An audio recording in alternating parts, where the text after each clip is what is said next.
grief. Right now, we're kind of talking in the context of after you lose somebody, some things very close to you, and that grieving process of that loss. And I also know there's grief around life transitions and, parenting, becoming a parent. Like there's just grief it surrounds us. How do you help define grief for people? Because I'm sure everyone has a different definition. Like grief is just for when you lose somebody. Or do you do psychoeducation on that? Yes. Will you share a little of your beautiful knowledge, Carolyn?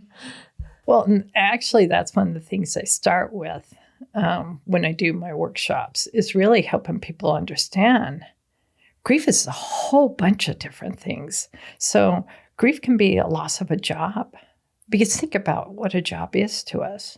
That's our identity for it sometimes. It could be our income, right? It is, right? And so our job, our routine, I mean, think how much time we work around that. And so it could be a pet.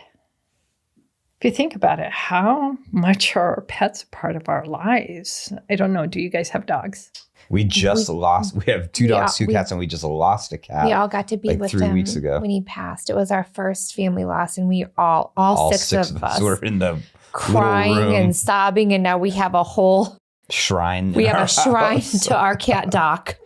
It was so horrible, but beautiful too, because we knew that he was suffering. Yeah. And that's part of it. I'm glad you brought that up, because what I talk about with grief is this bittersweet. The sadness, because we do miss that person, thing, job, whatever, right? But the sweetness, because we have all those memories that we have with them, right? Yeah. So going back to the definition, it really is a whole bunch of things. I'm working with someone right now who's recognizing she's grieving because she's aging and she's losing different abilities. And that is horrible as we age. And yet people don't want to talk about that either. Yeah, they don't want to admit it. Mm-mm. And other people, like my mom and my dad, they covered for each other. Yeah. You didn't know.